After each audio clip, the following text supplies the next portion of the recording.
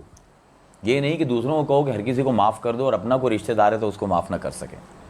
اور چوتھا یہ تھا کہ اگر کوئی اعتراض وارد ہو تو حسن جواب ہو اس کے پاس, اس انداز میں جواب دے کہ اگلے کا دل بھی خراب نہ ہو اور گروتھ ہو اس کی. تو یہ 4 لازمے تھے ایک عالم کے.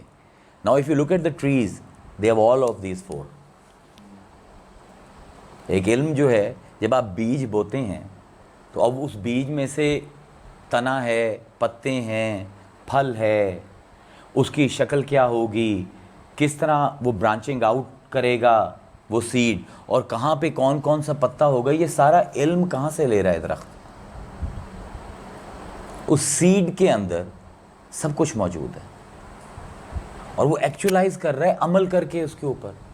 نہ صرف علم ہے بیج کے پاس کہ میں نے کیا بننا ہے, بلکہ it uses every thing around it. Sun light کو یوز کرتا ہے, آکسیجن کو یوز کرتا ہے, پانی کو یوز کرتا ہے, نیوٹرینٹس زمین میں جو پائے جاتے ہیں ان کو یوز کرتا ہے. سو اس میں علم بھی کامل ہے ایک درخت میں, اور اس کا اس علم کے اوپر عمل بھی کا انتقال ہے. وہ اس کی جو کمال ہے اس درخت کا, وہ اس کا پھل ہے. اور جب آپ پھل کھاتے ہو اور وہ جو ٹیسٹ ہے, آپ جب آم اپنے سامنے رکھتے ہو تو you can predict how it will taste.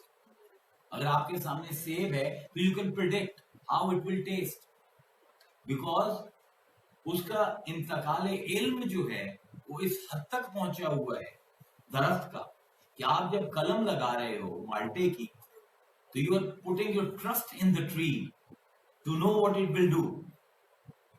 اگر اس کو آپ اس انداز سے دیکھیں تو اٹس ویری اسٹرینج کہ آپ کتنا زیادہ اس درخت کے اوپر ٹرسٹ کر رہے ہو کہ آپ اپنی کمائی سے وہ پہلے زمین ہموار کر رہے ہو اور پھر قلمیں لگا رہے ہو, and you know exactly what you are going to get. Why? Because درخت جو ہے اپنے علم جو اس کے سیڈ کے اندر پایا جاتا ہے اس کے خلاف نہیں جاتا, اور اس میں حسن انتقال ہے. ایک درخت جن فیزز سے گزرتا ہے وہ سارے کے ساری انفارمیشن جینیٹکلی کوڈ کر کے اپنے سیڈز کے اندر جو اس کے فروٹس میں پائے جاتے ہیں ان میں ٹرانسفر کرتے ہیں.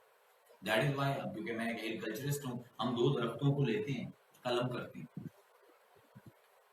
اینڈ وی نو کہ اس کے اندر اتنا حسن انتقال ہے, علم منتقل کرنے کا اتنا ایکسپرٹ ہے یہ درخت کہ دونوں کی خوبیاں لے کر ایک نیا درخت کو جنم دیتا. اور چوتھا یہ تھا کہ جب اعتراض ہو اس کے اوپر تو اعتراض کا جواب اس انداز سے دے کہ اگلے میں گروتھ ہو. آپ اعتراض کر لیں درخت کے اوپر, بٹا ماریں اس کو, تو کیا کرے گا؟ پھل ہی دے گا آپ کو. And if you look at the trees, ایک ہی جھنڈ کے اندر درخت لگے ہوئے ہیں. This is something that we must learn. especially the people who are into spirituality. ہمارے اندر مقابلے کی بہت ہی بری صفت پیدا ہو گئی ہے پچھلے 200 سالوں میں. I mean, I'm always gauging my spirituality by gauging Natasha's spirituality or my mother's spirituality. Please don't do that. They don't compete with each other. They know کہ ان کی ساری نرشمنٹ کا سورس آسمان میں. So what a tree does کہ جب آپ لگاتے ہو تو ہر درخت کوشش کرتا ہے کہ میں بلند سے بلند تر ہوں اور اپنے سورس کے قریب. اور یہی ہونا چاہیے صوفیوں کے ساتھ. ایک دوسرے کو دیکھنے کی بجائے they should look towards their sun and try to reach out. So if you look at the trees, you can learn a lot from them. اب قرآن میں لفظ شجر قرآن نے 27 دفعہ استعمال کیا. It's really interesting. 26 دفعہ اس کو بطور اسم بطور ناؤن استعمال کیے اور صرف ایک دفعہ ورب کی شکل فعل کے طور پر استعمال. And the people who have studied grammar, Arabic, یہاں پر بھی کورسز ہوتے ہیں. اسم کیا ہوتے ہیں؟ permanent. verb کیا ہوتے ہیں؟ temporary. It's always the case in grammar.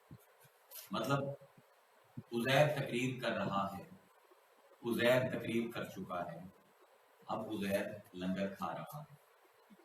تینوں فعل ٹیمپورل تھے.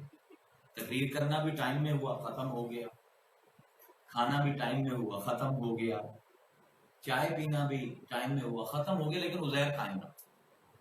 So ism has a kind of permanence to it. Or verbs have kind of temporality always attached to it. اب 27 میں سے 26 دفعہ اللہ تعالیٰ کا بھی شجرتے، شجرتن، شجرتن، شجرتن یہ اسم کے طور پر استعمال ہے. اور ایک دفعہ شجرہ. And this is such an interesting way that God has used the word shajar as a verb. It is so interesting کہ اسی پر پوری تقریر بنتی ہے کہ اللہ تعالیٰ فرماتا ہے فلا وربک لا یؤمنون.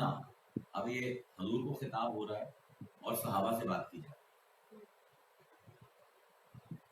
فلا وربک محمد ہمیں قسم ہے تمہارے رب کی. This calls for another session. The object of swear in Quran, the subject of swear, and the rationality of swearing in Quran. اللہ قسم کیوں کھاتا ہے، کس چیز کی کھاتا ہے اور کس وجہ سے کھاتا ہے.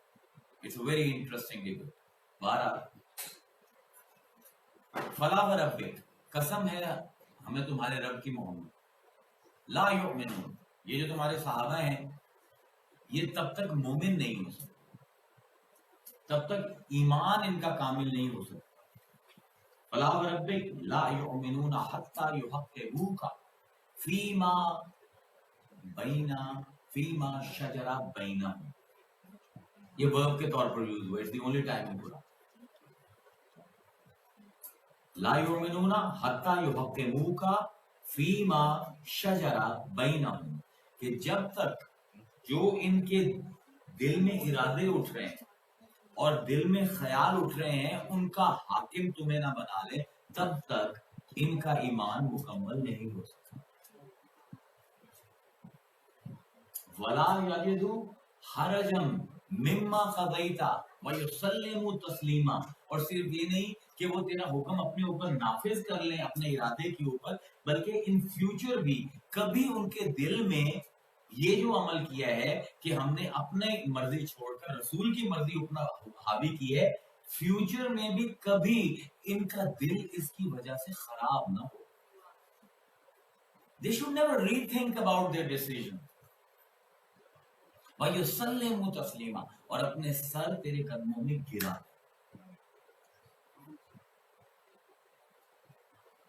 یعنی سلامہ جھکنا ہے اور پھر تسلیم. ایگزیجریٹو یہاں پہ ایگزیجریشن کا کلمہ یوز کر رہا ہے اللہ کہ بالکل گر پڑے تیرے سامنے تب ان کا ایمان قبول ہوگا. تو شجرہ has a connotation جس کا مطلب یہ ہے کہ ول اور ارادے سے کچھ چمنا اور کچھ ابھرنا.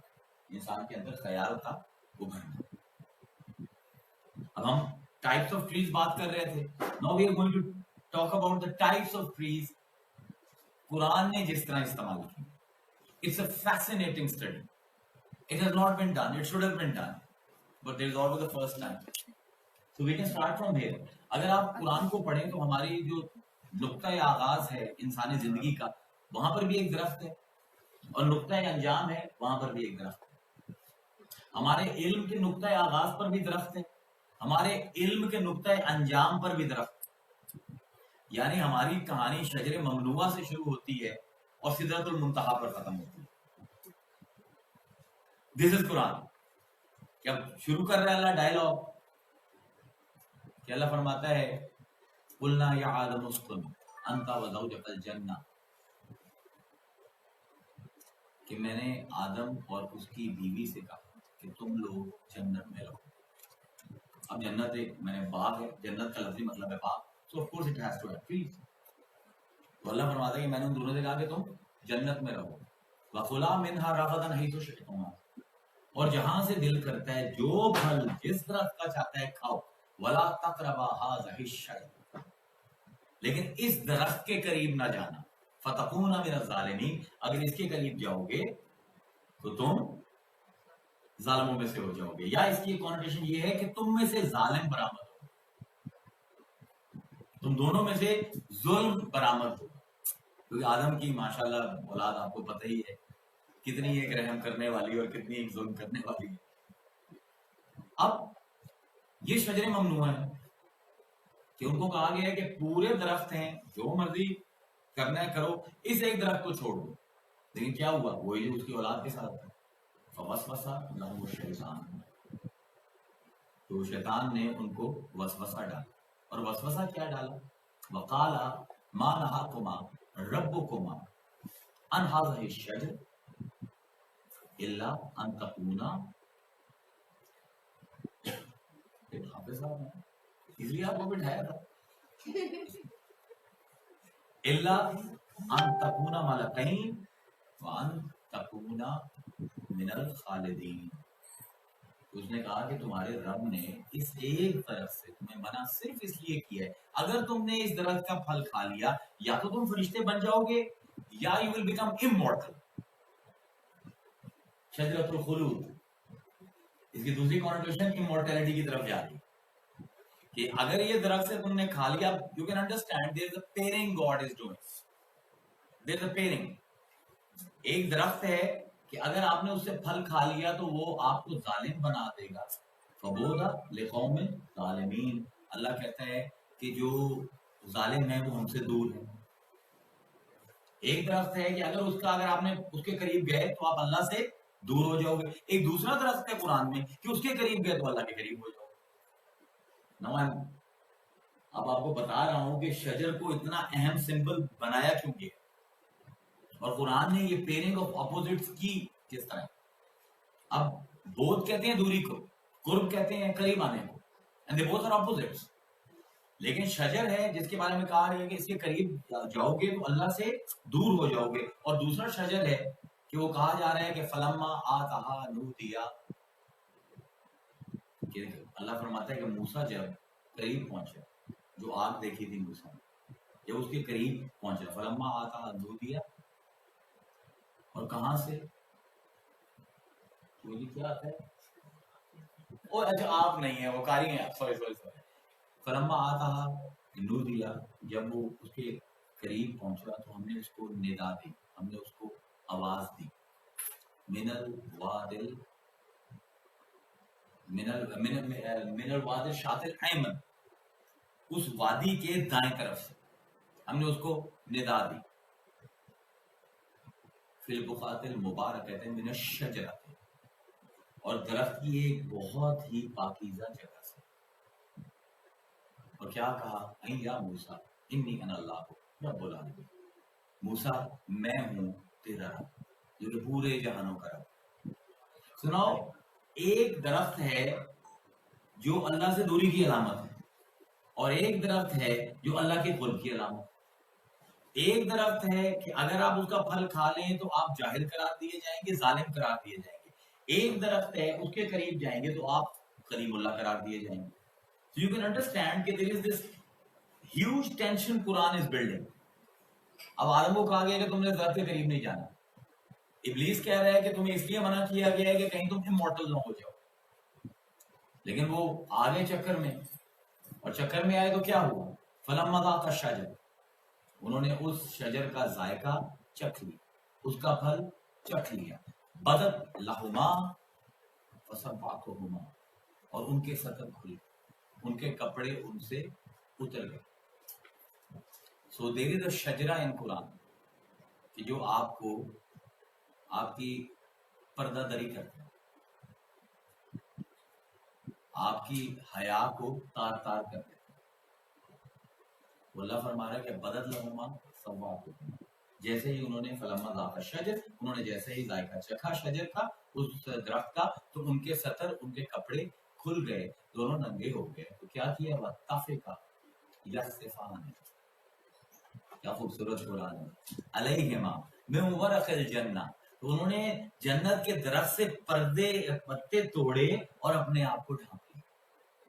اب دوبارہ دو طرح کے درخت آ گئے، ایک درخت کہ اس کے قریب جاؤ، ایک شجرہ جس کے قریب جاؤ تو آپ بے حیا ہو جاؤ، اور دوسرا اس کے قریب جاؤ تو حیا دار ہو جاؤ. یعنی ایک شجرہ قرآن کا پردہ دار ہے اور دوسرا شجرہ قرآن کا پردہ دار ہے. ایک بے حجابی کرتا ہے اور ایک حجاب میں لے کر. ونس اگین اپوزٹس کو اللہ تعالیٰ نے اکٹھا کر دیا. Because if you look at tree, what does tree do? درخت کے اندر صفل بھی انتہا کا ہے اور علوف بھی انتہا کا ہے. علوف کہتے ہیں بلندی کو اور صفل کہتے ہیں پستی کو. یعنی اتنا پست ہوتا ہے درخت کہ وہ زمین کے نیچے اس کی جڑیں چلی جاتی ہیں، اور اتنا بلند ہوتا ہے کہ ہواؤں تک پہنچ جاتا ہے. And these both are opposites. بلندی اور پستی are the opposite attributes. جس طرح بے حیائی اور حیا are the opposite attributes. علم اور جہل are opposite attributes. لیکن شجر کے اندر اللہ تعالیٰ ساروں کو اکٹھا کری جا رہا ہے. This is the beauty of Quran. اگر آپ اس کو غور سے پڑھنا شروع کریں اور ایک تھیم لے لیں اور پھر اس کو ایکسپلور کرنا شروع کریں قرآن میں، تو ایک درخت سے جہالت مل رہی ہے، ایک درخت سے آپ کے سطر پوشی ہو رہی ہے، ایک درخت سے آپ کی سطر دری ہو رہی ہے، ایک درخت ہے جو آپ کو اللہ کے قریب لے کر جا رہا ہے، ایک درخت ہے جو آپ کو اللہ سے دور کر رہا ہے. And this is all in Quran. This is all in Quran. کیونکہ درخت کا کمال ایک جو ہے وہ یہ ہے کہ اگر آپ درخت کو غور سے دیکھیں تو اس میں ظاہر اور باطن کا فرق بلر ہوتا ہے.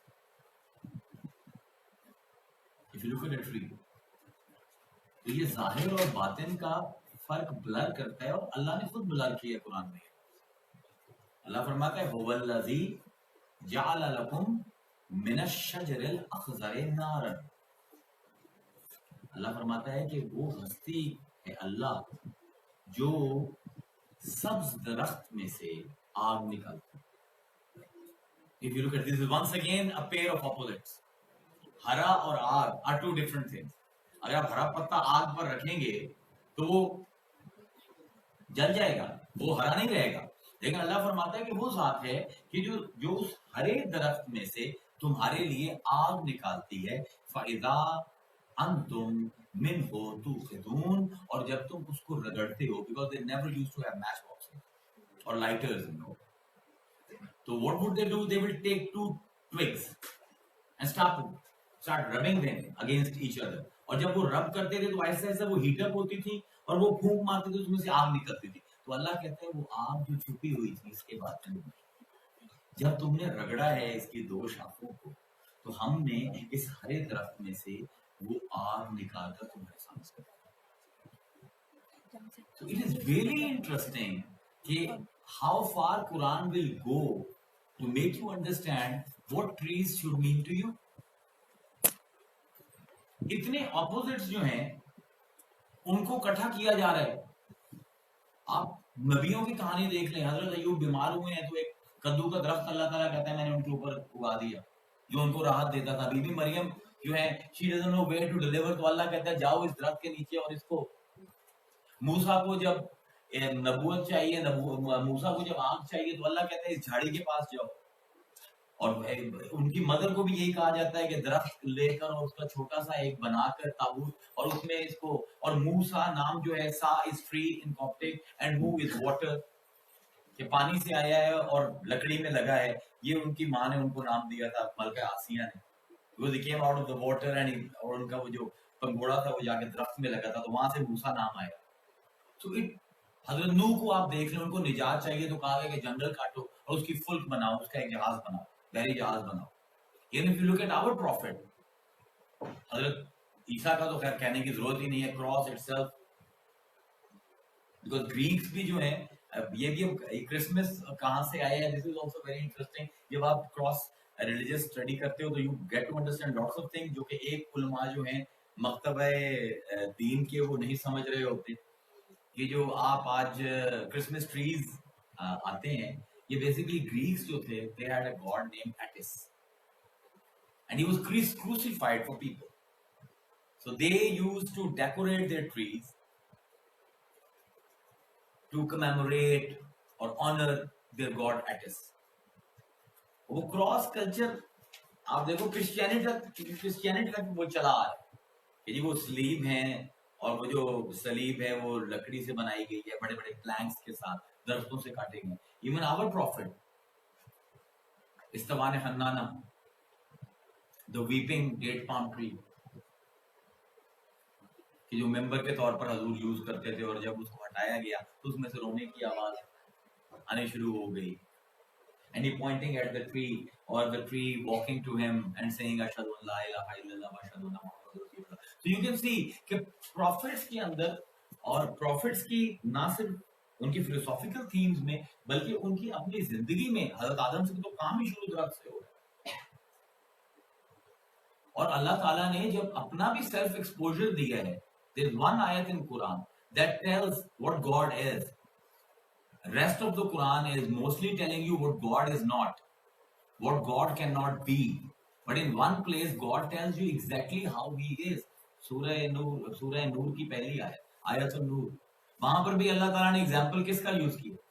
اللہ نور السماوات والارض مثل نورہ کمشکات فیہا مصباح، المصباح فی زجاجہ، الزجاجۃ کأنہا کوکب دری یوقد من الشجرۃ مبارکۃ زیتونۃ لا شرقیۃ لا غربیۃ. اللہ فرماتا ہے کہ میری مثال ایک نور کی ہے، اور وہ نور ایک تاک میں ہے، اور وہ تاک کے اندر ایک چراغ رکھا ہوا ہے، اور وہ چراغ ایک شیشے میں ہے، اور اس کو جو تیل ڈالا جا رہا ہے وہ ایک ایسے شجر سے، ایک ایسے درخت سے آیا ہے جو مبارک ہے، جو نہ مغربی ہے نہ مشرقی ہے، اور زیتون کا ہے. So this is very interesting کہ اللہ جب اپنا سیلف ڈسکلوجر بھی کر رہا ہے، یہ کاسمک ٹری کا کانسیپٹ ہے قرآن کا، تو تب بھی اللہ تعالیٰ ایک شجر کا ذکر فرماتا ہے. اسی لیے آپ اگر قرآن کو دیکھو گے تو ایک جو اللہ نے ٹائپس آف شجر بتائیے، it's a very very interesting concept کہ اللہ تعالیٰ فرماتا ہے کہ الم تر کیف ضرب اللہ کلمۃ طیبۃ کشجرۃ طیبۃ اصلھا ثابت وفرعھا فی السماء. یہاں پہ تیمور بھائی کے لیے بڑی انٹرسٹنگ آیت ہے. اللہ فرماتا ہے الم تر کیف، کیا تم نے نہیں دیکھا؟ ضرب اللہ مثلا، کہ اللہ نے کیسے مثال دی ہے، کلمۃ طیبۃ، ایک پاک لفظ کی، ایک پاک کلمے کی. کلمہ طیبہ ہم کہتے ہیں لا الہ الا اللہ کو، یا ایک اچھی بات جو آپ کرتے ہو. اللہ تعالیٰ فرماتا ہے کہ اس کی مثال کیسی ہے، کشجرۃ طیبۃ، ایک درخت کی جو کہ بڑا پاک ہے. پاک کلمے کی مثال ویسی ہے جیسی ایک پاک درخت کی ہے. اصلھا ثابت، اس کی جڑیں زمین میں مضبوطی سے قائم ہیں. وفرعھا فی السماء، اور اس کی شاخیں آسمانوں کی بلندی کو چھو رہی ہیں. I mean like once again you see the opposite pairing is becoming one، یعنی سما اور زمین، پستی اور بلندی. اور یہاں پر ایک بہت بڑی ڈیبیٹ ہے جو آج کل تو بہت ہی عروج پر ہے، ہمیشہ رہی ہے، کہ whether we should go towards traditional sciences or go towards modernity. تو قرآن کی ایک آیت ہی یہ بتا رہی ہے کہ کلمہ طیبہ، پاک بات، اصل بات، حق بات یہ ہوگی کہ جو نہ ٹریڈیشن سے ہلے اور نہ ہی ماڈرنٹی کو قربان کرے. یعنی نہ ہی ٹریڈیشن کے نام پر ہم نے ماڈرنٹی کو کور کرنی ہے، اور نہ ہی ماڈرنٹی کے نام پر اپنی اصل سے علیحدہ ہونا ہے. تو اگر کلمہ طیبہ چاہیے، حیاتن طیبہ چاہیے، تو اس کا قرآن نے ایک امیجری درخت کی دکھائی ہے کہ دیکھو یہ درخت جو ہے بیکاز درختوں میں بہت سی اپوزٹ کٹھے آتے ہیں. درخت میں لیک آف موومنٹ پایا جاتا ہے. It can not move from its place. آپ نے جہاں پر درخت لگا دی ہے وہیں پہ جڑ پکڑے گا, وہاں سے اپنی جگہ سے وہ ہل نہیں سکتا. But at the same time it is moving through its branches. So the mobility and lack of mobility both are inclusive in a tree. It's very strange. اسی لیے اتنا اسٹرانگ سمبل ہے اور اتنے مذہبوں نے اس لیے استعمال کیا ہے کہ درختوں کے اندر یہ روحانیت پائی جاتی ہے ہمیں سکھانے کے لیے. اب ہمیں درخت کیا سکھا رہے ہیں کہ دیکھو بھائی میری تمام گروتھ اس لیے ہے کہ میں اپنی جگہ سے نہیں ہلا. اگر مجھے میری اصل سے تم, کیونکہ اللہ تعالیٰ آگے اگلی آیت میں کیا کہتا ہے کہ مثلو کلمتن خبیثتن کشجرتن خبیثتن نجتثت من فوق الارض ما لها من قرار. اور ایک جو بری بات ہے, ایک جو کلمہ خبیثہ ہے, اس کی مثال ایک شجر خبیثہ کی. یعنی بعض شجرے قرآن میں خبیث ہیں اور بعض شجرے قرآن میں طیب ہیں. You have to start distinguishing them. It's very important. ہم نے قرآن کو کبھی اپنی زندگی پر اپلائی کرنے کی کوشش ہی نہیں کی. اب اللہ کہہ رہا ہے کہ جو تو ایک حق بات ہے, جو ایک سچ بات ہے, وہ یہ ہے کہ اچھی بات وہ ہے کہ جو گراؤنڈ ہو ٹریڈیشن میں اور اس کی فرو جو ہے وہ آسمان میں ہو. اور بری بات کیا ہے کہ وہ ایک شجر خبیث کی طرح ہے کہ جسے اکھاڑ کر اپنی جڑوں سے نجتثت من فوق الارض, اس کو کھینچ کر اکھاڑ کر زمین پر پھینک دی گئے. ما لہا من قرار. اب there is no depth in it. If you become totally modern, you will lose depth. And if you become totally traditional, you will not keep a pace with evolution. تو یہ درخت ہمیں جو سبق دے رہے ہیں یہ دونوں چیزوں کا دے رہے ہیں. نہ تو ٹریڈیشنل, اب اگر آپ کتنے اللہ تعالیٰ نے پیئرنگ بنا دی ہے, شجر خبیث ہے, شجر طیب ہے, شجر مبارک ہے. پھر اللہ تعالیٰ فرماتا ہے کہ وَالشَّجْرَةُ الْمَلْعُونَةَ فِي الْقُرْآنِ. قرآن میں اللہ تعالیٰ فرماتا ہے کہ ایسے بھی شجرے ہیں کہ جن پر میں نے لعنت کی. یعنی ایسے بھی شجر ہیں جن کو اللہ مبارک کہہ رہے ہیں اور ایسے بھی ہیں جن پر اللہ تعالیٰ لعنت کر رہے ہیں. ایسے بھی ہیں جو ان کی اکھڑی ہوئی ہیں, ایسی اصل ثابت ہے. ایسے بھی ہیں کہ ان کے قریب جاؤ تو اللہ کے قریب کر دیتے ہیں, اور ایسے بھی ہیں ان کے قریب جاؤ تو اللہ سے دور کر دیتے ہیں. There is so much. Just صرف شجر کا کانسیپٹ اتنا کمپلیکس ہے قرآن کا کہ میں نے آپ کے سامنے میرے خیال میں 18-19 آیت پڑھی ہیں شجر کے اوپر. And everyone has a unique flavor. عالم ہے درخت, عابد ہیں, وَالنَّجْمُ وَالشَّجْرُ يَسْجُدَانِ. یہ تارے کی اللہ تعالیٰ انالوجی قائم کر رہے ہیں کہ جیسے سورج ہوتا ہے اور اس کا سایہ ڈھلتا ہے تو یہ سجدہ ہے. sort of time. So I have to go to the third. I have to skip this. کیونکہ ابھی بہت زیادہ رہتا ہے اس کے قرآن کے اوپر, شجر کے اوپر قرآن نے بہت 30 منٹ میں حق نہیں ادا ہوا, لیکن کم از کم یو ہیو انڈرسٹوڈ کہ قرآن اس کو کس طرح پیئرنگ کے اندر یوز کرتے ہیں شجر کو. اپنا بھی انٹروڈکشن جب دے رہا ہے تو شجر کی بات کر رہے ہیں, اور اگر آپ نے ایک ایسی زندگی گزارنی ہے جو بینیفیشل ہو, وہاں پر بھی اللہ تعالیٰ نے شجر کا لفظ استعمال کیا. سورہ نحل کی پہلی آیت ہے وَأَوْحَىٰ رَبُّكَ إِلَى النَّحْلِ أَنِ اتَّخِذِي مِنَ الْجِبَالِ بُيُوتًا وَمِنَ الشَّجَرِ وَمِمَّا يَعْرِشُونَ. اللہ فرماتا ہے میں نے شہد کی مکھی کے اوپر وحی